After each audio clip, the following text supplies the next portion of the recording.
Parte 4. Escatologia no pensamento esotérico. Ana e Abener encontram o Guardião C, no ponto de saída programado. Havia uma grande expectativa, afinal o tema escatologia para as escolas esotéricas não era um assunto relativamente fácil de ser tratado, pois muitas eram antigas demais em suas tradições e outras recentes demais, e dentre elas existia um certo sincretismo, uma convergência de temas que transpassavam as escatológicas tradições das religiões mais seculares. Antes de embarcarem no veículo transportador, repassaram o roteiro já previamente elaborado. Juntos analisaram novamente os caminhos que seguiriam. Ana fez a leitura. Iniciaremos as pesquisas pelo mais antigo, o Egito e a tradição da Rosa Cruz, depois para Israel ao encontro dos manuscritos mais antigos do início do cristianismo. Seguiremos depois para a França, Inglaterra e Estados Unidos, para entendermos os caminhos da maçonaria. Não podemos perder o foco da pesquisa, disse Abener. Pois, intuo que será um grande desafio, tendo em vista os conhecimentos revelados e a diversidade de temas interessantes e envolventes que encontraremos. Dito isso, embarcaram no veículo rumo ao Egito. Dentro do veículo, Ana, Abener e o Guardião C observavam a entrada na atmosfera da Terra. Ana sentia uma certa nostalgia, tinha boas lembranças de sua vida na Terra, e que para ela não mais voltaria, seguiria sua jornada em outras moradas deste grande universo, mas até este tempo muito ainda tinha de aprender e ensinar. Sua expressão introspectiva não passou despercebida. Seguida foi de um comentário. Saudades? Pergunta a Abener. Sim. São boas memórias que guardo de minha última passagem pela Terra, e para ela não mais voltarei. Entendo. Disse Abener. E continua Ana. Sei que não voltarei, mas vejo com felicidade, pois, passamos pelas provas e hoje nos encontramos em outro estágio de nossa evolução e maior é o prazer, por nos encontrarmos em missão de esclarecimento, através de pesquisas e estudos. Deixaremos um legado, uma pequena contribuição para a sistematização do conhecimento da humanidade. Sabemos que esse conhecimento, um dia, será entregue aos encarnados para melhor compreensão de sua história e destino. Neste momento o veículo já se encontrava sobre o Egito. Sobrevoou as pirâmides de Quéops, Quéfren e Miquerinos. Admirados estavam, pois era uma edificação de ao menos 2000 anos antes da atual era, e se dirigiram à cidade do Cairo, onde pararam na Praça Tahrir, ao lado do Museu Egípcio. Muito interessante esta região, berço da civilização, origem de uma grande tradição religiosa. Disse Ana, seguido da afirmativa de Abener e do Guardião C, pois sabiam, Ana e Abener, que ali já haviam vivido em remoto passado. Caminharam ao fundo do museu, onde encontraram Camille, uma jovem em aparência, que com um belo sorriso os acolheu. Sejam bem-vindos. Sigam-me, eu já os aguardava. Sou Camille, tutora do museu e guardiã do conhecimento e da história desta civilização. Eu sou Ana. Este é Abener, e este é o Guardião C. Como é de seu conhecimento, estamos em uma missão de conhecimento das tradições do pensamento escatológico. Nosso grupo está orientado a buscar as informações nas tradições esotéricas da Rosa Cruz, maçonaria e do cristianismo primitivo. Iniciaremos aqui, pois é a base de formação do sistema de interpretação da Escola Rosa Cruz. Sim, perfeitamente. E prossegue Camille. E para este fim já disponibilizamos a sala na qual poderão ficar. Lá encontram-se todos os registros necessários e disponíveis para seus estudos. Desejam conhecer a cidade? Caminhar um pouco sobre estes remanescentes históricos? Ou desejam iniciar os trabalhos? Sim, seria muito bom podermos conhecer a atual cidade do Cairo. Responde Ana. E neste passeio poderíamos entender o nascimento e raízes do pensamento Rosa Cruz, pode ser assim? Pode. Respondeu carinhosamente Camille. Agora, em frente à grande Praça Tahrir, podiam olhar para todo o seu entorno, e uma dupla visão se faziam aos seus olhos. Moradores locais se misturavam a muitos turistas de diversas nacionalidades. Era o período de férias em muitos países, tanto do hemisfério norte quanto do sul, o que gerava um fluxo intenso de visitantes. E, aos olhos da não materialidade, observavam espíritos ali desencarnados que permaneciam na dimensão terrena como se estivessem em seu tempo quando na existência material estavam. Esse fato não passou despercebido, pois muitos se encontravam com vestes bastante tradicionais de tempos antigos, e aqui permaneciam inconscientes de sua atual realidade. Abener pergunta com certa estranheza sobre a presença dessas pessoas. Como bem sabem, Explica Camille. todos acabam sendo reféns de suas próprias crenças. Vejam que se misturam entre estes desencarnados em tempos distintos.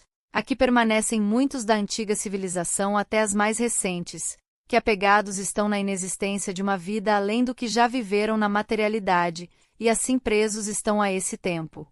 Cada um desses espíritos, um dia, terão seu despertar e retornarão à consciência para seu progresso e evolução, mas vamos seguir. Neste exato local, há mais de 3.000 anos, encontrava-se Akhenaton. Akhenaton há muito introduziu o monoteísmo, tendo como único deus Aton, de importância histórica, pois fundamenta a base monoteísta das religiões que se seguiram a ela, em especial na raiz do pensamento judaico e cristão. Mas o que de fato liga a antiga tradição egípcia ao movimento Rosa Cruz foi o despertar ocultista de Christian Rosenkreuz. Ele passou um bom tempo entre os homens de grande sabedoria entre turcos, árabes e persas, mas foi no Egito que encontrou seu despertar. Nesse período encontrou um tempo fora do seu tempo, mais que a compreensão monoteísta de um passado, encontrou o passado naquele presente. A tradição do Antigo Egito estava muito além de uma construção histórica, estava na tradição de quem findava e iniciava um novo caminho. Ali se encontravam os remanescentes de Atlântida, e ali estavam seus herdeiros, que guardavam a tradição e fragmentos de uma civilização superior que caiu moralmente, ao ponto de não mais ser possível sua regeneração. Christian compreendeu esses conhecimentos, o que muito impressionou, tratados como ocultismo por não serem extensamente apresentados e reproduzidos, e ainda, em seu tempo, com a prevalência dos tempos obscuros do cristianismo, vivia-se na Idade das Trevas, e esse conhecimento deveria estar oculto, no sentido de limitado seu conhecimento a apenas o círculo iniciático, menos para esconder e mais para se proteger. E assim, no século XV, foi fundada a Fraternidade da Rosa Cruz, guiada pelas atividades do conhecimento, caridade e práticas de cura. Porém, a curiosidade sobre esse movimento foi alimentada mais pelas suas pretensões que propriamente pela sua real influência, o de guiar a monarquia na boa condução dos destinos da humanidade. Não chegou a tanto. Após algum tempo surge no século XVIII novas tradições baseadas nos textos de Christian. Seu conhecimento associa elementos do cristianismo, reinterpretado, com a tradição de um conhecimento espiritualista, como a reencarnação. Na escatologia segue muito da tradição apocalíptica bíblica, porém acentua a renovação íntima do ser humano, e trata isso com rituais iniciáticos. Aqui lhes digo, foi mais uma das escolas, mas sua importância destaca-se por ser a base de formação da maçonaria, onde o ocultismo se dividiu em duas escolas diferentes, a das tradições iniciáticas da luz e a das sombras. Assim, como nos remanescentes de Atlântida temos as memórias positivas de quem evoluía, e a herança daqueles que caíram, e hoje se manifestam nestes tempos finais. Sigam este caminho, pois como nosso mestre um dia nos falou, procurem a verdade e a verdade os libertará. Despertou-se um sentimento comum entre Ana, Abener e o guardião C, que não deveriam permanecer mais ali, e sim seguir o caminho proposto pela Camille, pois talvez algo mais poderiam encontrar. A sensação era de algo que não começou, porém já havia terminado, ali não era o caminho. Logo se despediram, agora já no tempo presente, embarcaram para a França, no rastro da origem da maçonaria e seus propósitos.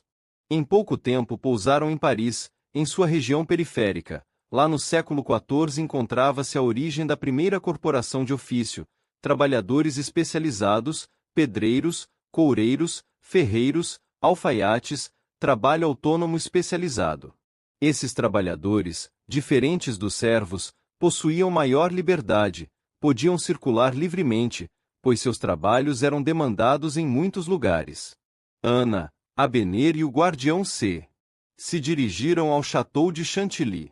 Nesse castelo foram recebidos pelo Eti, um guardião local, de grande conhecimento da história francesa e da maçonaria.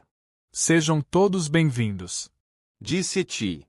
Entrem, este é um castelo da Idade Média, já foi destruído, era um símbolo da monarquia, mas foi reconstruído. Sua beleza não passou despercebido de Ana e Abener, pois ambos já haviam vivido em tempos semelhantes, e o castelo apenas fez ressuscitar algumas memórias, porém permaneceram introspectivos, porque este já era um tempo passado, e o foco agora é sua pesquisa. Seguiram todos a uma grande sala, ao lado da torre direita do castelo. Toda a decoração era original do século de sua construção. Admirados ficaram com o grau de preservação dos objetos. Lindo, não é? Disse Eti. Sigam-me. E dentro de um corredor, mais que um corredor, era uma passagem no tempo, e ali se encontravam 18 homens, vestidos com a tradicional roupa do período. Em um ambiente fechado discutiam um texto de Christian, do que veio a ser o fundador da Ordem Rosa Cruz, porém logo esta reunião foi conduzida para outro rumo, o da preservação do conhecimento técnico dos ofícios e uma forma de organizar essas atividades. Ana, Abener e Guardião C, estão vendo? Pergunta Eti e continua. Aqui nasceu a maçonaria, onde a ordem de ofícios se junta com a tradição mística do conhecimento de Christian. A tradição secreta que levou a muitas especulações no futuro, nascendo por dois motivos, o primeiro de ordem prática, os ofícios estão se organizando para a justa remuneração, e como isso poderia gerar contestação da nobreza, portanto, o conhecimento deveria ser preservado, seguido da segunda questão, são homens que desejavam ser livres. E para serem livres precisavam ser cautelosos em abordar novos conhecimentos que afrontavam o pensamento clerical daquele período. Estamos na infância do Iluminismo, em meio a duros conflitos religiosos e muitas perseguições, igreja e monarquia andavam juntos, eram os poderes estabelecidos. Não consta de registros históricos, mas aqui vocês puderam observar o nascimento da maçonaria. O termo maçom vem do termo machinas ou andaimes, pois eles andavam em andaimes para construir as edificações, termo que equivale a de pedreiro. Deste pequeno núcleo derivou diversos outros, em especial na Inglaterra, onde muitos dos pedreiros franceses foram para realizar novas construções. A maçonaria também funcionava como uma escola de ofício, esse era o motivo do regramento na entrada, pois quem ali estivesse deveria preservar o sigilo do aprendizado, passando de aprendiz a oficial e depois para mestre, estágio esse em que dominaria todos os aspectos de seu ofício. O diálogo com os textos da Rosa Cruz é que introduziu a mística dentro da maçonaria, que passou de uma escola de ofício para uma escola de iniciação, permanecendo o sigilo por receio de perseguição da Igreja, que já havia se pronunciado contra essa organização, mas foi no século XVIII, com o advento da Revolução Francesa que a maçonaria levou a fama de sociedade secreta e conspirativa, pois em suas lojas, espaço em que se reúnem os maçons, é que muito se debateu e se organizou a Revolução. Pois tinha o sigilo como princípio da própria organização, o que foi muito útil para o movimento. Nesse período a maçonaria já vivia intensamente o iluminismo, e muitos de seus maiores intérpretes foram maçons. O mesmo ocorreu com a Nova América, sua independência, a Constituição e sua organização foram fortemente influenciadas pela maçonaria. Seus principais presidentes foram maçons, muitos maçons fazem e fizeram parte do Clube de Roma, Comissão Trilateral, Grupo Bilderberg do Fórum Econômico Mundial, espaços extremamente elitizados, dando forma a todo tipo de interpretação conspirativa. Mas foi com as famílias de Rothschild, da Inglaterra e Rockefellers, maçons, que as teorias conspirativas tomaram sua devida expressão, quando ocorreu a associação dos maçons com outra vertente do oculto, os Illuminati. Agora, sigam este caminho, Londres e Washington D.C., e o rastro dessas famílias, quem sabe encontrarão os impulsionadores dos eventos finais. Ana, Abener e o Guardião C agradeceram a acolhida de Eti e seguiram em direção a Londres, lugar que poderiam levantar maiores evidências sobre a primeira família, os Rothschilds. Peter os aguardava na 20 Fenchurch Street, icônico edifício inglês, sede da atual Royal e Sun Alliance, antiga Alliance Assurance, escolhida pois era uma das primeiras grandes empresas da família. Sejam bem-vindos. Disse Peter. Já fui informado do propósito, e aqui, com a origem desta família, muitos fios são interligados e muitos nexos são estabelecidos. Caminharam pelo edifício exuberante, na capital financeira do mundo. Em volume poderia estar até menor que Nova York, mas mantinha seu status de centro financeiro. E continua. Poderíamos dizer que foi na Inglaterra que este império familiar tomou forma. Não trataremos de sua dinastia, mas sim de sua influência no mundo. E o que realmente interessa a vocês, se esta tem alguma influência sobre os acontecimentos finais, vamos entrar. E seguiram pelo amplo saguão do edifício, e logo se encontravam em outro ambiente, não mais em seu tempo, mas muito tempo atrás. Ana, Abener e o Guardião C se espantaram e intimamente se perguntaram: Onde estamos? O que foi logo capturado mentalmente pelo Peter, que respondeu: Estamos em uma dimensão mais densa do universo, atemporal, habitação de remanescentes de antigas civilizações, a casa dos magos negros. Foi uma surpresa para os 13 quando olharam Peter. Ele já não era o mesmo, parecia ter aumentado de tamanho e forma. Peter adquiriu a sua verdadeira forma, de um guardião da humanidade, uma outra hierarquia dos guardiões A, B e C, pois possuem a permissão e a autoridade de lá poder entrar. Sigam-me, disse Peter, o que foi prontamente atendido pelos 3. Andaram o que seria uma distância de 200 metros dentro de um portal, e ao final estavam às portas de uma cidade. Pomposa era a cidade, uma arquitetura medieval feita em materiais mais exóticos, e todas as construções apresentavam uma crosta de humus. Continuaram percorrendo suas vias, mas intrigava-os a não presença de pessoas, parecia tudo deserto. Peter percebeu a dúvida dos 13 e parou um pouco a caminhada, aproximou-se da parede, o que foi seguido por todos. Imediatamente viram que não estavam sós, havia muitos e muitos outros ali. Seguiram em frente até o centro daquela cidade, onde havia um grande palácio, o Palácio Negro, o centro de coordenação dos magos negros, os degredados de civilizações passadas.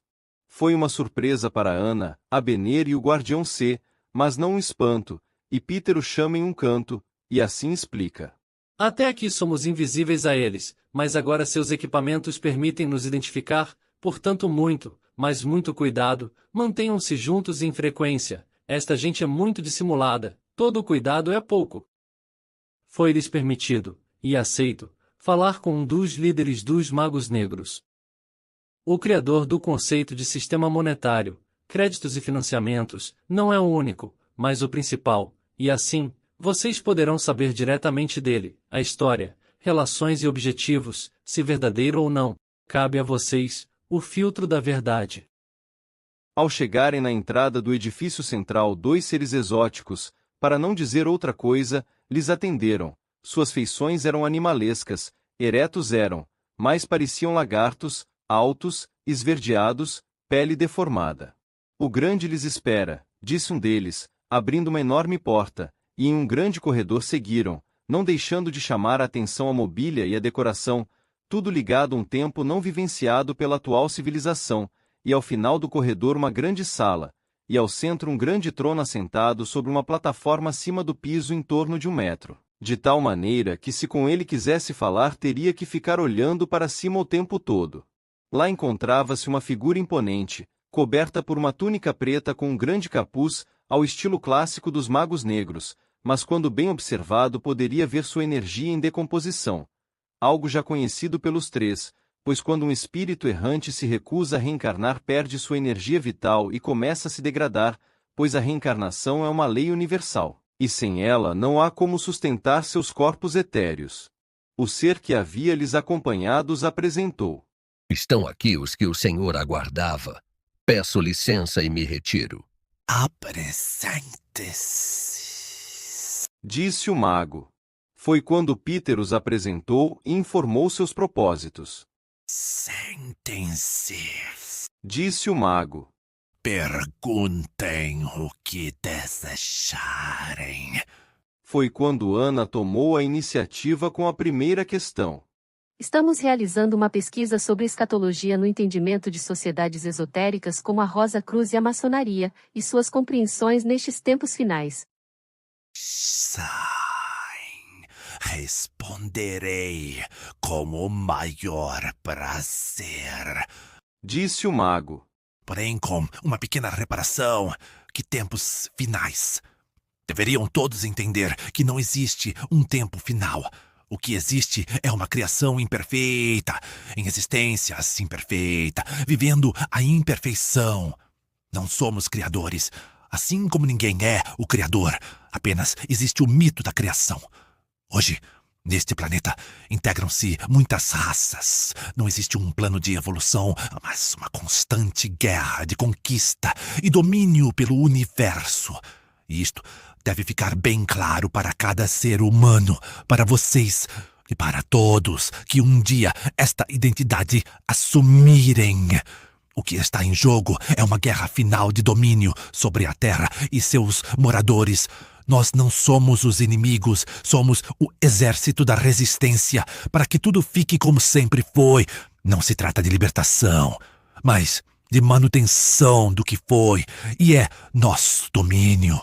Já estamos aqui há tempos, há muitas civilizações, e para estas terras foram enviados novos moradores, os aceitamos, mas tudo pertence a nós, e somente a nós. O ser humano é de nossa responsabilidade. Neste momento, Abener pergunta. De que civilizações você está falando? Das que vocês já conhecem, todas as que antecederam a esta atual. É a nossa civilização que está presente desde o princípio da Terra. E assim permanecerá. Responde o mago. Repito. Não existe um plano de evolução. Isto é uma ilusão. Existe no universo apenas a dominação. Hoje aqui dominamos, mas muitos querem nos substituir nessa dominação. Esta é a resistência. E como se exerce esse plano de dominação? Pergunta Ana. O que prontamente começa a ser respondido pelo mago. Em cada época existe uma forma de dominação em civilizações que antecederam a esta, os mecanismos eram outros.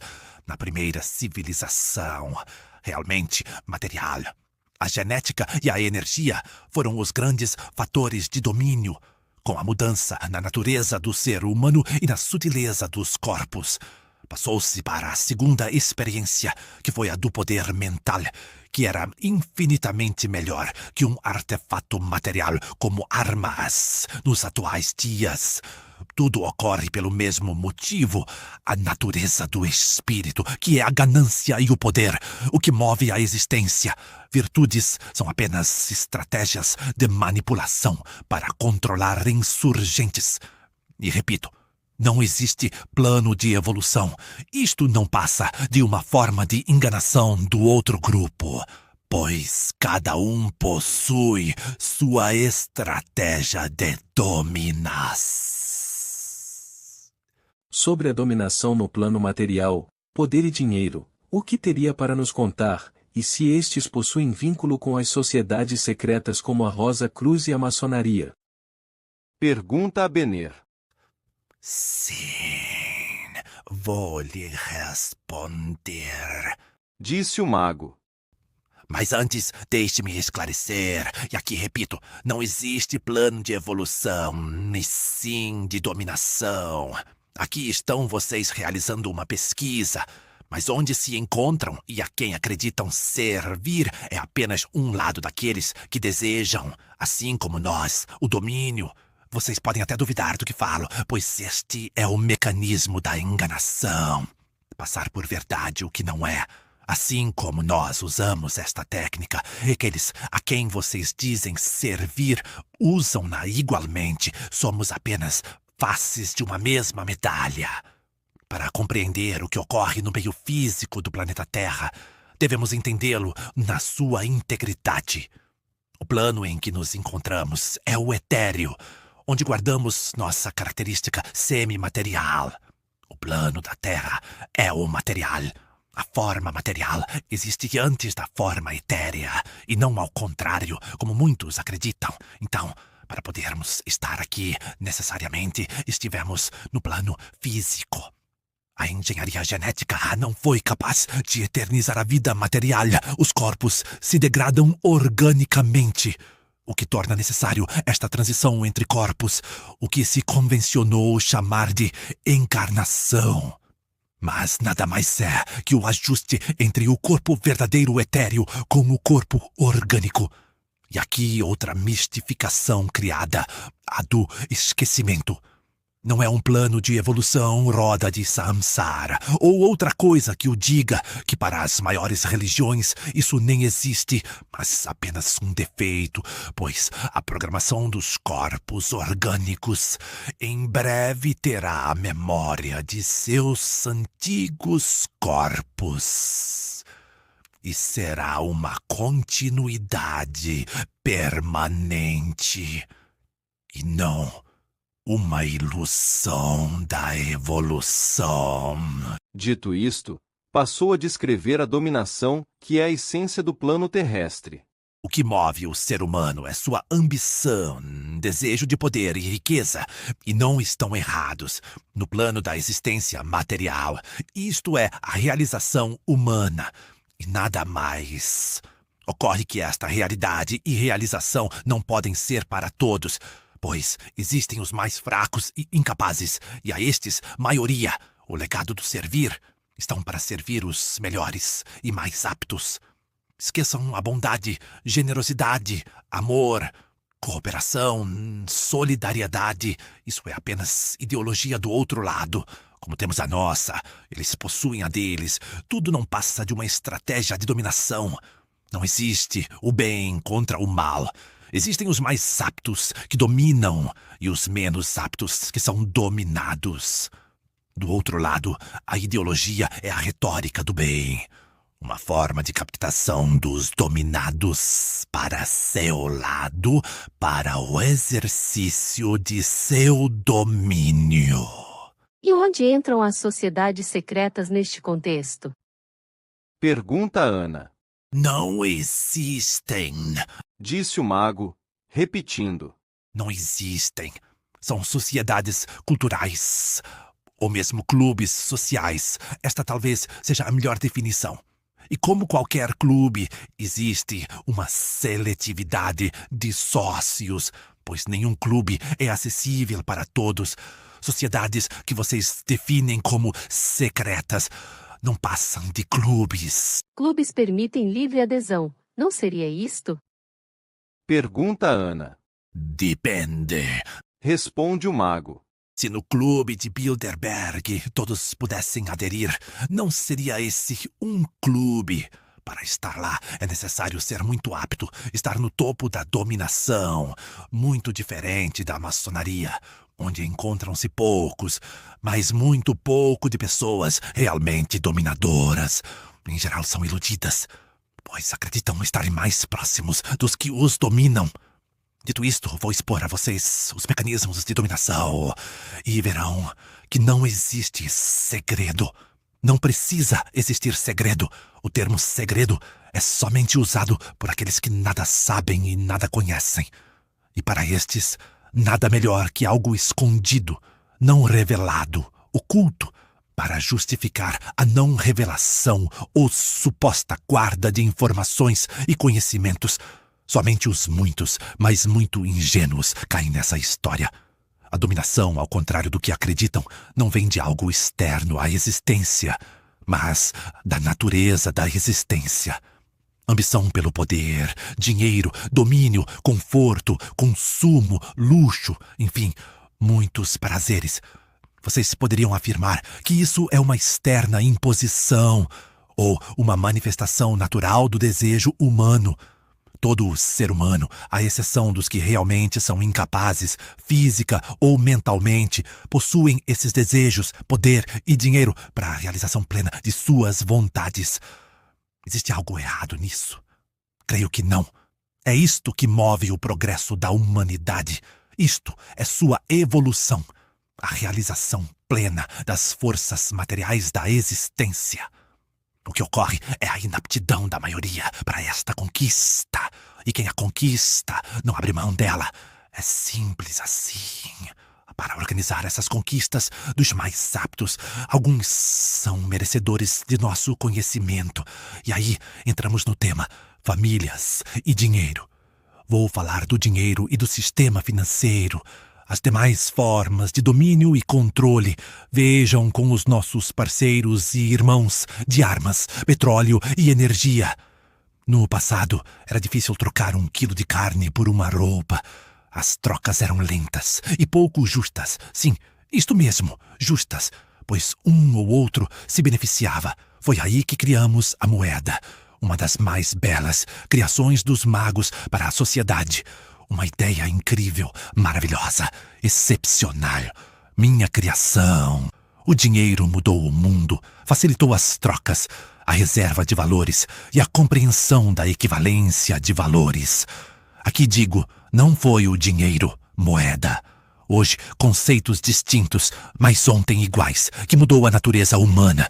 Entretanto, foi a natureza humana que mudou a história da moeda. Passou o ser humano a desejar intensamente a moeda, mais e mais. E apenas alguns estavam aptos a lidar com ela, muito pouco, por sinal.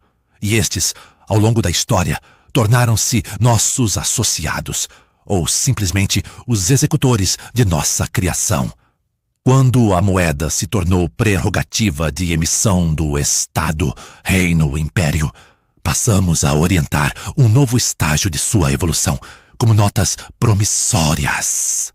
E dessas, o nascimento dos bancos, e é claro e fundamental, os juros pelos empréstimos das moedas. Se a operação da moeda já exigia uma certa qualificação, uma casa de câmbio e nota promissória exigia ainda mais. E assim, criamos a classe dos banqueiros, um clube de pessoas, sob o comando de poucas delas, que hoje são conhecidos como tais. Bancos são apenas uma forma de ocultar a própria riqueza, trabalhando com a riqueza dos outros, às vezes até dos miseráveis. Mas isto não vem ao caso. Portanto, meus caros, na história do domínio material, a moeda sempre ocupará um papel principal, mas não por ela em si, mas pelo que desperta na natureza real do ser humano: ambição, ganância, desejos e prazeres com o poder e a riqueza. E aqui lhes digo, riqueza é mais importante do que poder. A riqueza é permanente, ao passo que o poder é transitório. A riqueza compra o poder. Mas nem sempre o poder pode comprar a riqueza. Ou quase nunca. Não seria uma afirmação muito pretensiosa? Pergunta Abener ao mago. Neste momento o mago olha bem nos olhos de Abener e diz: consegue desmentir esta afirmação? Sim, responde Abener em um tom de desafio. Prossiga. Estou curioso para saber de seus argumentos. Disse o mago, e Abener passa a falar. Existem valores que estão acima da matéria, como o amor, e esse, se verdadeiro, jamais terá um preço. 30 moedas. Replica o mago.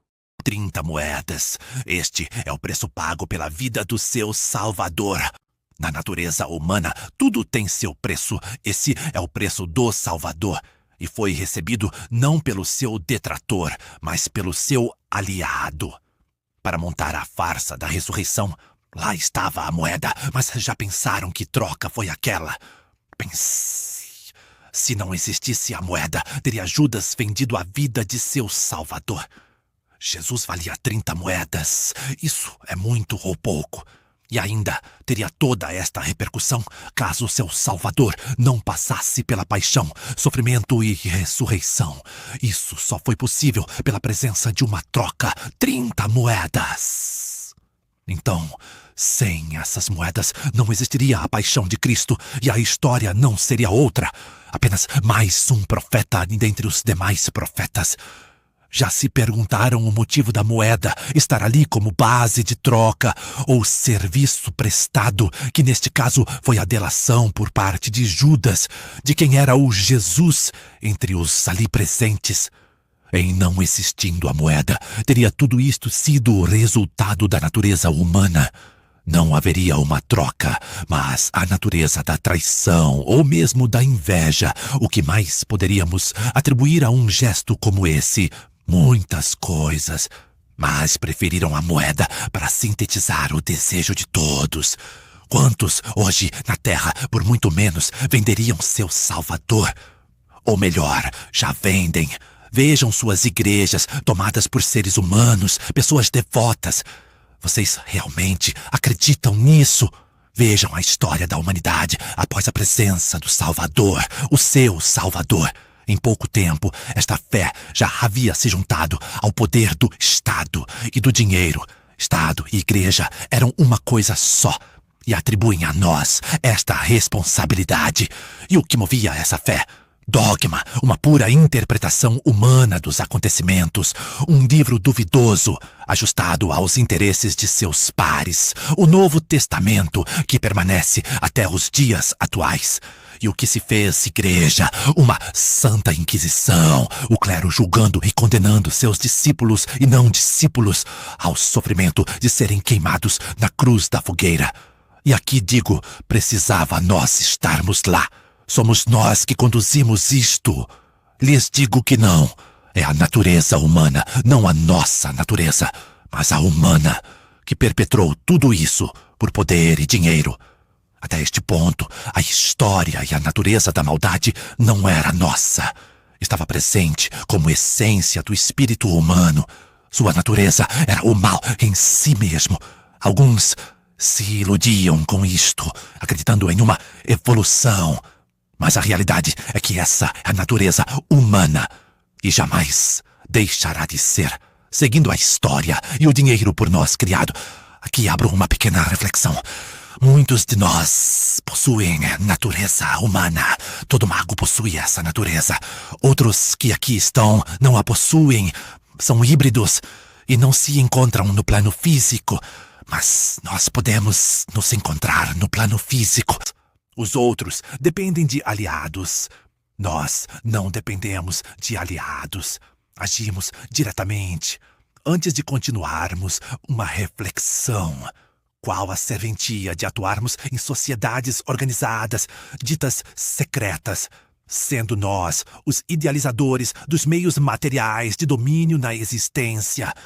Sociedades secretas é para os que aqui não possuem domínio direto, mas, por representação, o poder do domínio está conosco diretamente.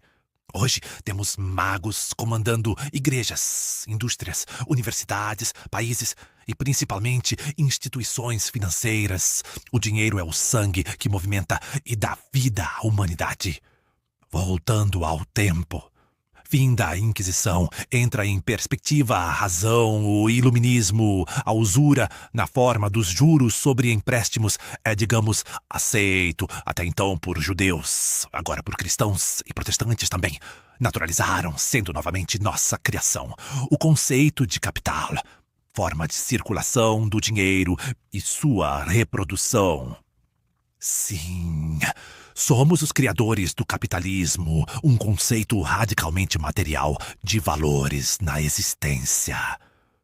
Observem que até aqui nada de espetacular, apenas seguimos a tendência natural da essência humana, a vontade de progredir materialmente, e assim a fizemos. O fundamental do iluminismo que possibilitou a abertura deste progresso foi a dissociação do progresso humano do seu criador, passou a humanidade a não mais atribuir a centralidade do existir a seu Deus, mas às condições reais e materiais da existência.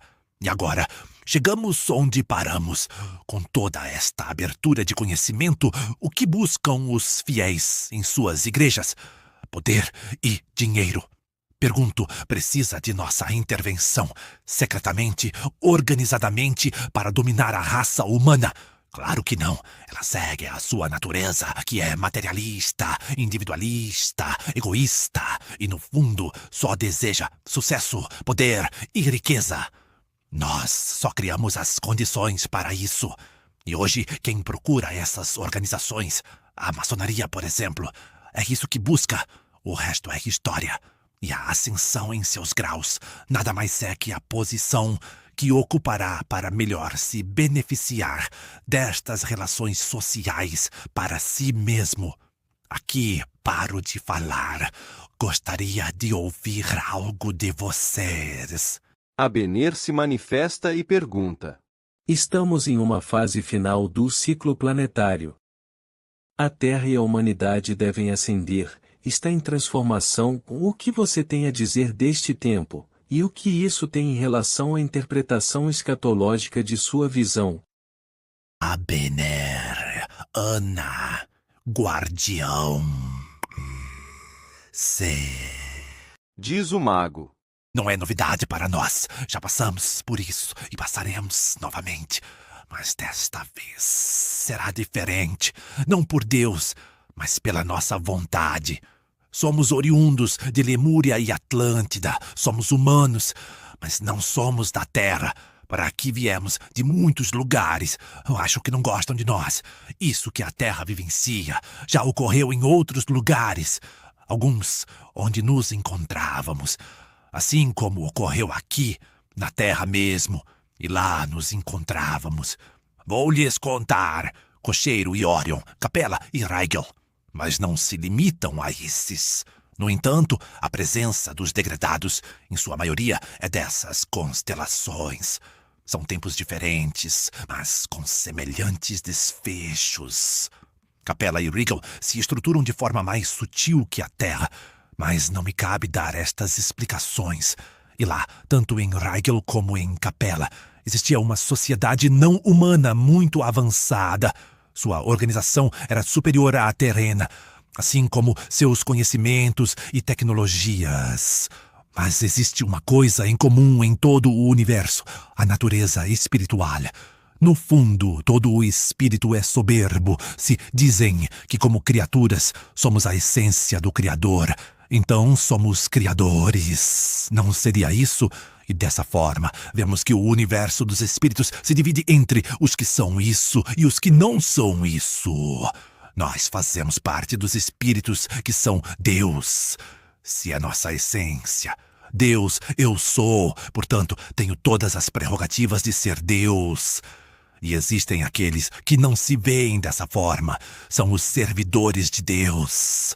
Se não são Deus, são seus servidores. Entendam bem isto, pois é a chave da realidade. Ocorre um dilema entre os deuses.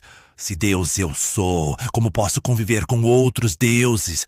É aí que entra o exercício real do poder. Ser Deus é ter poder. O resto é ilusão. Em Capela e Rigel, a expressão de força de quem era Deus levou-os à guerra de extinção. E vocês acreditam que os perpetuadores estavam preocupados com isso, pois uma guerra de extinção não os condenaria também? Pois lhes digo, o maior poder de alguém é sobre a vida. Tirar a vida de alguém é o ato que mais se aproxima de ser um Deus. Matar é um ato divino e a estes devem ser reservados esses atos. Não é ao acaso que os grandes e poderosos da Terra são associados ao ato de matar, pois assim estão sempre mais próximos do que é ser um Deus. E não foi diferente em Rigel e Capela. O que os diferencia é que Capela foi extinta por uma destruição nuclear, que Rigel por uma guerra geral de extermínio. Vindo os conflitos, milhões e milhões de espíritos passam a vagar em sua superfície. deslocados de sua realidade.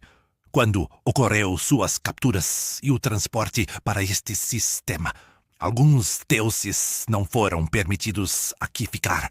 Estão presos. Que injustiça! E os outros para aqui vieram. A primeira experiência terrena foi a integração com os espíritos humanos, e nem todos os degradados puderam encarnar direto.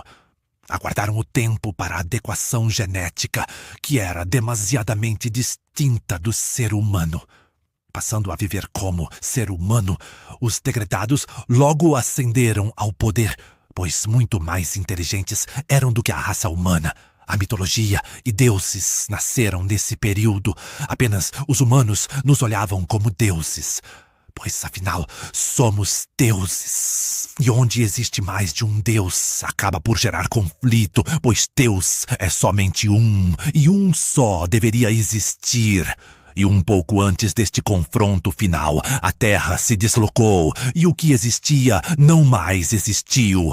Foi o fim de Lemúria. Ironicamente, um ajuste geológico por correção da órbita da Terra, nada atribuído a Deus como o fazem, mas a um evento natural. Novamente, todos esses espíritos passam a vagar no entorno do orbe terrestre, e assim foi criada a dimensão extrafísica, uma nova habitação, sim. É dessa forma que foi criada a dimensão que nos encontramos, pelos deuses ali presentes. Aos poucos, esse grande número de espíritos passa novamente a encarnar tempos em que as águas já haviam se acomodado na Terra. Nasce a civilização de Atlântida, essa sim, com os verdadeiros deuses. Nós, os magos, nunca precisamos de armas. Somos muitos e muito evoluídos, temos o que ninguém tem. Poder mental de dominação e criação. Quem um dia teve, sempre terá. Acreditem ou não, atribuem isso à lei da evolução universal. Um dia adquirido, sempre presente. Passamos a conviver com a humanidade. Nem tudo era maldade, ou quase nada era maldade. Uma bela terra, riqueza, luz. Mas com os velhos problemas de Lemúria, só cabia um Deus. E lá se encontravam muitos deles. E a velha luta da natureza do espírito, poder e domínio. E tudo se repete. Porém, o conflito maior era sobre o controle das mentes. E não sobre as armas. O conflito já estava estabelecido, inconciliável. E como em Lemúria, no final de uma tarde, as águas tomaram conta do continente mais habitado. Poucos, muito poucos, são os que sobreviveram. Chega ao fim Atlântida, e hoje nos encontramos aqui. Porém, as condições de estar aqui são muito diferentes das antigas condições. Viver como primata, nos limites das necessidades materiais, sem conhecimento e memória. Posso dizer que não foi fácil. Todos aqui deveriam encarnar. É a condição da manutenção de nossos perispíritos. Isso obriga a todos, pelo menos uma vez neste orbe, passar por um período encarnado na materialidade. E posso dizer, é odioso. Se Deus é bom, como dizem, essa é a maior natureza do mal que um espírito pode ser submetido. Viver no plano material mais denso da existência. Ana pergunta. Voltemos ao nosso tempo, o tempo terrestre. O que pretendem os magos negros neste momento de transição planetária que passa a Terra? O mago olhou para Ana, Abener e ao guardião C, lentamente nos olhos de cada um e disse: Vocês acreditam em livre-arbítrio? Todos com o movimento de suas cabeças de forma assertiva, olhando para o mago, que foi complementada pela resposta de Abener. É uma lei de Deus, e de toda a sua criação. Pois bem, se isso realmente existe, o que seria uma transição, se não uma intervenção do livre-arbítrio? Degradar, separar o joio do trigo, selecionar, acender, transportar, e sei lá mais o quê. Não passa de uma visão de ilusão aos terráqueos encarnados, pois vocês têm o livre-arbítrio ou não têm. Caso não tenha, então não somos livres. Ninguém viveria. Apenas atuaria em seu papel, dentro de um roteiro já estabelecido, de uma história já contada. E tudo isto aqui não passaria de uma fraude, enganação, ilusão, todos nós com peças de um tabuleiro, de um jogo jogado. Quais suas consequências, neste caso, o lado bom ou ruim? Nenhuma, pois seríamos apenas atores condenados à morte em uma encenação de uma peça de teatro, literatura, cinema. Não existindo o livre-arbítrio, tudo já está estabelecido. E que Deus é este? Aquele que cria a maldade, cria os maus atores e na encenação condena aqueles atores que apenas seguem seu roteiro e suas falas já pré-estabelecidas.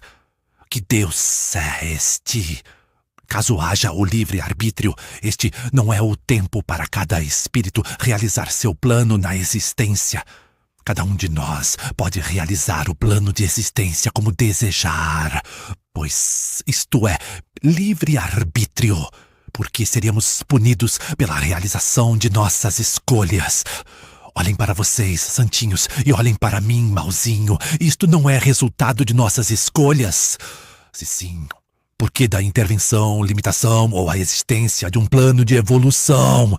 Se isto que vocês estão investigando, escatologia, é um medo do futuro para o domínio do presente, como a encarnação traz aos encarnados a amnésia, fica muito fácil de enganar qualquer um. E aqui vou lhes dizer, a maior maldade, além da obrigação material de encarnar, é a amnésia, que não é, segundo alguns, para amenizar a culpa, pois com essa culpa poderia o encarnado não suportar. Nada disso, mais uma artimanha. Amnésia foi um atributo deliberadamente instituído no corpo material, para que nós, superiores, não pudéssemos levar a verdade à realidade material. Pois nós, sim, sabemos o que é liberdade e livre-arbítrio. E a primeira lição desse conhecimento é exercê-la. Se os demais abdicam, por exemplo, de dominar, isso é uma renúncia deles. E assim exercemos o que entendemos que devemos fazer. Aqui vou lhes dizer, existe uma diferença entre nós, magos, e os dragões. Creio que já devem ter conversado com eles. Nós desejamos dominar, eles escravizar. Eles mais atrapalham que ajudam, mas também exercem seu livre-arbítrio. Portanto, meus caros Ana, Abener e Guardião C, escatologia é um subterfúgio para os bobos, infantis e desinformados. Essa é uma visão do outro lado, pois temos formas de dominar. A nossa e a deles é o que foi e sempre será os mais aptos e fortes, dominando os mais fracos e inaptos. Os que se acham da luz são apenas um lado da trincheira, onde não existe o bonzinho e o mauzinho, mas apenas o desejo de dominar, e assim será pela eternidade. Desculpem se os decepcionei, mas não lhes foi dito que a verdade libertará. Pois bem, isto é a verdade, o resto é história. Concluindo, pois já ocuparam muito o meu tempo, o dinheiro e a riqueza na Terra, sua acumulação é apenas o direito de nossa liberdade. E lá encontram-se nossos aliados para a realização de nosso livre-arbítrio de dominação. Apenas usamos a liberdade para a realização de nossa vontade, pois Deus não existe. Se existiu, está morto. Podem seguir por ali. Meus guardiões os acompanharão. Neste momento entram à sala os mesmos que os haviam recepcionado, o que não poderia deixar de chamar atenção, novamente, pelas suas aparências exóticas. E assim, logo já se encontravam em frente ao edifício inglês, sede da atual Royal e Sun Alliance, antiga Alliance Assurance. Ufa! Manifesta Ana, que é repetido por Abener, aos olhos do Guardião C e Peter. Caminharam um pouco, agora com os olhos no mundo atual, em silêncio e reflexivos, que foi quebrado por Abener. Bem diferente sua percepção, e aos olhos da realidade, deles, até faz sentido tudo isso. Sim. Responde Peter. A humanidade está hipnotizada na realidade, e creio que é o momento desta ruptura para caminharmos para uma outra condição civilizatória, passos estes investigados por vocês. Todos se abraçaram e agradeceram Peter, e em seguida, embarcaram no veículo transportador. Compreendido estava o papel das famílias mais poderosas da Terra, suas relações com a maçonaria, à luz dos magos negros. Agora deveriam embarcar nos estudos das escolas gnósticas, para eles uma pesquisa muito prazerosa, porém de caminhos intrincados e tortuosos. Não vejo necessidade de irmos aos Estados Unidos. Disse Ana. Creio que devemos continuar aqui. Podemos ter um primeiro contato com a teosofia de Helena Petrovna Blavatskaya, ou simplesmente Blavatsky. E desta escola, partiremos para históricas e novas compreensões. A sugestão foi plenamente aceita por Abener e o Guardião C, e seguiram para a Rua 1 Vernon Mills, London, W140RL, sede atual da Society for Psychical Research, para iniciarem a jornada ao gnosticismo. Ao chegarem a esse endereço, um pequeno edifício construído no modelo clássico inglês, com pequenas janelas e vidros expostos, suficientes para a circulação do ar no verão e acondicionar o ar quente no inverno. Em seu interior, móveis clássicos abrigam uma elegante biblioteca. Já se encontravam em seu interior quando foram recebidos pela educada senhora Georgia, que os conduziu a uma ampla sala no segundo andar do edifício. Estava vazio, era feriado em Londres. Por esse motivo nenhuma pessoa ali se encontrava. Sejam bem-vindos. Disse Georgia. Peter me avisou que vocês estariam vindo para cá. Mudanças de planos? O que foi respondido assertivamente por Ana, que oportunamente apresenta seus parceiros de estudo. Este é Abener, e este é o Guardião C. Juntos estamos realizando uma jornada ao conhecimento escatológico das escolas esotéricas.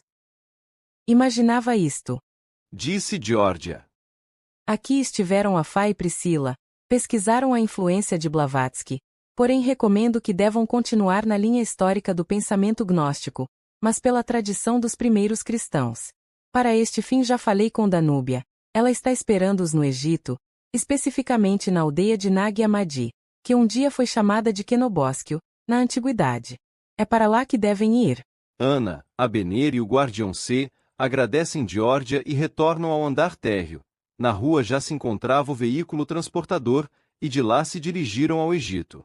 Dentro do veículo observavam a paisagem carrancuda de Londres, frio e nublado, e falaram em uníssono. Voltando. O que foi seguido de grandes risadas. Rapidamente já se encontravam sobre o mar Mediterrâneo, passando sobre o Cairo, seguindo o rio Nilo até Nag Hammadi. Pararam em frente ao museu, próximo à rua Eusafa, no local em que Nazir os esperava. Nazir é um jovem de espírito muito antigo, com características e traços do povo árabe. Vestindo trajes longos e confortáveis, se aproxima do veículo transportador. Sejam todos bem-vindos. Nós lhe agradecemos. Disse Abener.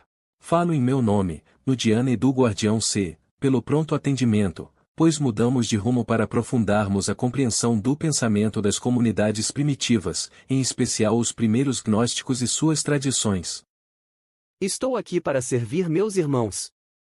Disse Nazir. Não há o que agradecer, venham, vamos a uma sala no museu, lá tomaremos um chá e planejaremos as atividades de amanhã. Os quatro se dirigiram ao museu, uma construção típica do Egito com amplos salões em linhas métricas, mas muito aconchegantes, passando Nazir a fazer uma exposição.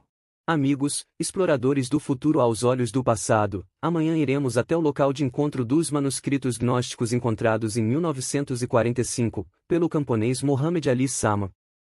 Explorem a cidade e descansem um pouco, está tudo arrumado para suas estadias, amanhã cedo lhes encontro aqui para nos dirigirmos às cavernas, será um dia interessante, fiquem com a luz do Criador e o amor de Cristo. Abener, Ana e o Guardião C optaram em ficar ali, descansar um pouco e aguardar o amanhecer. Havia um pouco de expectativa, acreditavam apenas que teriam acesso aos códices e fariam sua leitura. Mas o que lhes aguardava iria muito além. Bom dia! prontos para uma exploração em terras áridas de importância histórica? Disse Nazir. A resposta foi um uníssono sim. Embarcaram em um veículo levitador local, uma prancha larga com bancos para 5 pessoas. Ana comentou. Este veículo, se coberto por um tapete, poderia ser um dos tapetes voadores, famosos, na literatura, As Mil e Uma Noites. O que causou risadas em todos os presentes. Chegamos ao local. Venham até aqui. Disse Nazir. O que foi seguido por todos, e sem aparente ação, um portal se abriu. Nazir lhes disse. Me acompanhem, voltaremos ao primeiro século da era cristã. Veremos a produção dos códices até sua descoberta em 1945. E logo se encontraram junto a uma comunidade cristã primitiva, citada no livro Atos dos Apóstolos. Sua importância foi maior que a atual compreensão, pois era um grupo de convertidos com um grande preparo intelectual, ainda que simples pessoas. Venham aqui. Chama-os Nazir, e todos passaram a observar um vilarejo abaixo das montanhas. Era uma das comunidades cristãs primitivas, e seguiram até lá. Por nossa condição não podemos ser vistos, mas podemos observar tudo. Já era final de tarde. Uma fogueira foi acesa, era um momento de reflexão e oração. Um senhor com aparência mais idosa organizava o ritual. Não havia passado mais de 30 anos da ressurreição de Cristo, e esse homem havia sido uma testemunha ocular dos acontecimentos. Venham, sentem-se todos. Disse o Senhor. Vamos iniciar nossas reflexões e orações. Palavra viva de nosso Salvador, Filho de nosso Criador, nosso único e eterno. Amados irmãos, Deus criou a perfeição, pois perfeito é, e sempre será, o universo da matéria é sua manifestação, mas não sua criação, pois imperfeita é, perfeito é nosso espírito, essência de nosso ser, imperfeita é a matéria que abriga nosso ser.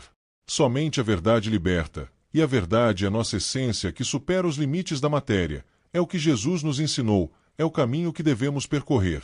Amados irmãos, fui testemunha viva de Jesus, troquei algumas palavras com esse homem, e mais que palavras, ele está vivo em meu ser. Meu tempo está terminando nesta terra. Preciso deixar essa memória para a descendência. Percorram a região, separem os escribas de nossa comunidade. Vamos registrar este conhecimento, memória viva de nosso Salvador.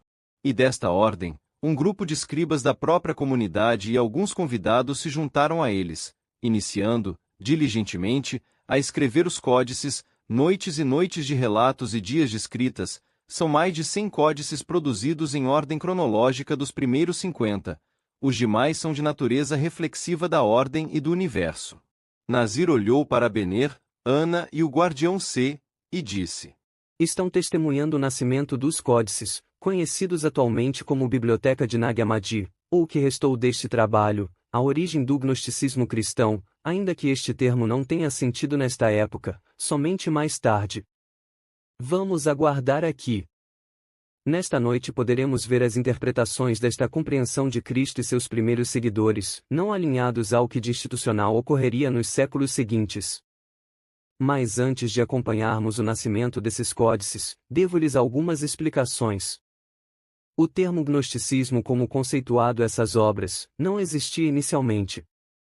O bispo Ireneu de Leão usou o termo gnóstico, para descrever as heresias, mas ainda não dentro do atual conceito, e seu uso só adquiriu esse significado no século XVII, ainda que o termo já existisse em comum uso por Platão com o sentido de aquele que sabe, mas o uso do termo atualmente se refere a grupos que professam conceitos e entendimentos, poderíamos dizer, não eclesiásticos. Observem. A comunidade já está reunida.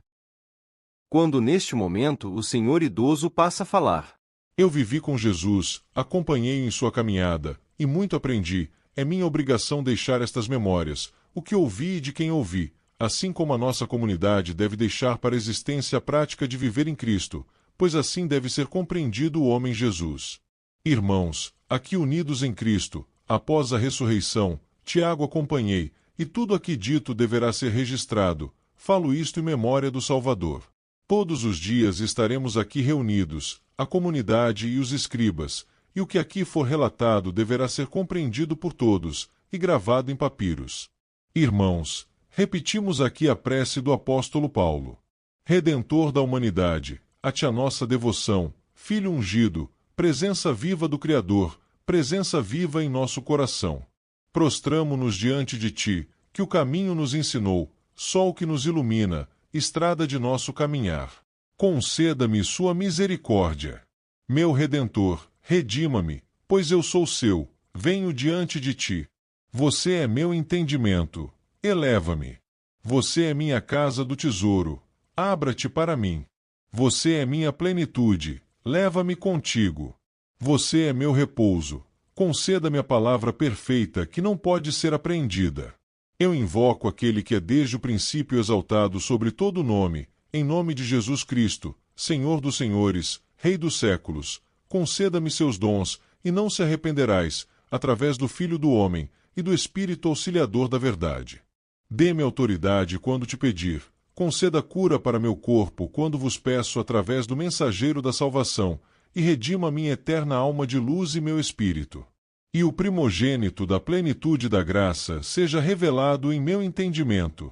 Concede-me o que nenhum olho de anjo viu e nem ouvido dos governantes desta era tem entendido e o que não tem entrado no coração humano, que veio para ser angélico e exemplar segundo a imagem do Deus Filho quando foi formado no princípio, pois tenho fé e esperança naquele que está acima de mim, o amado, o eleito, o bem-aventurado, o primogênito, o unigênito, e o maravilhoso mistério de sua casa, pois seu é o poder e a glória, e o louvor e a grandeza para sempre e sempre. Amém.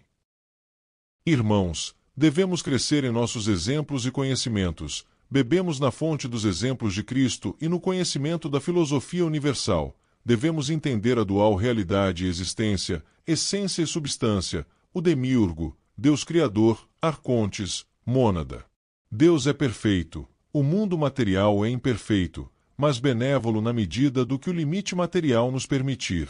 Deus Criador é a perfeição, distingue-se do demiurgo, uma ilusão, emanação a partir da única mônada. Jesus é a encarnação do Ser Supremo para trazer o conhecimento à Terra. O conhecimento dos segredos do universo, gerais e íntimo, é a salvação. O conhecimento é o caminho da salvação. Existem duas naturezas de existência, a que rege a relação de Deus e do mundo, e a do homem e do mundo. E assim, o velho senhor passou todas as noites a ensinar à comunidade estes novos conhecimentos, e durante o dia trabalhava com os escribas para o registro e perpetuação destas informações. Observem agora. Disse Nazir. Esta comunidade começa a sofrer perseguição do exército romano e está se dispersando, e este grande acervo é deixado guardado de posse de um de seus membros, e posteriormente deixado sob a guarda de um monastério. Olhem, já se passaram mais de 180 anos de sua escrita, os códices estão perfeitos, e agora estamos nos anos 367 d.C., está havendo uma corrida para guardar esses textos, existe uma orientação para sua destruição, são considerados hereges, e a ordem é destruí-los. São 5 monges que carregam em vasos de barro os códices, que encontram um lugar deserto, com muitas cavernas, escolheram a de mais difícil acesso e lá depositaram os vasos de barros com esses conhecimentos, que só viriam a ser conhecidos muitos séculos depois. Agora vamos voltar. E logo estavam novamente no museu, nos atuais tempos, sentados em uma bela mesa construída há mais de 5 séculos. Nazir retoma a palavra e passa a narrar alguns conhecimentos gnósticos e sua relação com os acontecimentos finais. Sabem, meus irmãos, o gnosticismo nunca teve uma preocupação com o Apocalipse, pois possuía e possui uma nova compreensão do ser, eles aceitavam os acontecimentos históricos como secundários, seus conhecimentos possuíam interesse pelo significado interior dos acontecimentos, e parábolas, valorizavam o conhecimento e o autoconhecimento. De acordo com o gnosticismo, a missão é compreender os elementos do universo, e principalmente a si mesmo, e quem não compreende o corpo e seu papel, padece com ele, e quem não compreende como veio, não há de compreender como irá. Vejam. Em um dos códices, o Evangelho de Tomé, Jesus teria ridicularizado aqueles que concebiam o reino de Deus literalmente. Antes, o reino de Deus está dentro de vocês. Quando vierem a se conhecer, então se farão conhecidos, e perceberão que são os filhos do Pai vivo. Mas se não conhecerem, existirão em pobreza. O reino, Então, simboliza um elevado estado de consciência, e aqui entra a principal compreensão, e o motivo de os verem como uma ameaça, pois afirmavam oferecer a todo iniciado um acesso direto a Deus, sem representantes ou intermediários. O gnóstico declara que, quando um homem conhece a si mesmo, e ao Deus que está acima da verdade, ele será salvo. Os gnósticos afirmam que o que distingue a verdadeira da falsa igreja não é a sua relação com o clero, mas o nível de compreensão de seus membros e a qualidade das relações que esses mantêm entre si, unidos pela amizade e pelo amor fraternal. E assim Nazir passou a discorrer sobre os principais conceitos e percepções sobre o conhecimento gnóstico, sofia, sábio, escolas gnósticas, antigas e atuais. Em síntese, disse Nazir: o estudo do gnosticismo, e do cristianismo primitivo, recebeu um forte impulso a partir da descoberta da biblioteca de Nag Hammadi. Compreender o gnosticismo atualmente se faz impossível sem o total conhecimento dos escritos de Nag Hammadi. Mas essa história possui um outro caminho, que seus amigos passaram a percorrer, e esse tem como principal intérprete Madame Blavatsky. O que poderia lhes dizer, como vimos, é que existe uma tradição cristã, porém o caminho a percorrer é muito diferente de como a Igreja percorreu, e para os gnósticos o importante é o caminho interior de reconexão com o ser divino, a essência do Criador em cada ser. Portanto, não encontramos na escatologia um capítulo gnóstico, pois o encontro com sua essência não depende de eventos, e o caminho de sua ascensão é a própria busca do autoconhecimento, este que o liberta. Aqui encerra a minha missão para com vocês.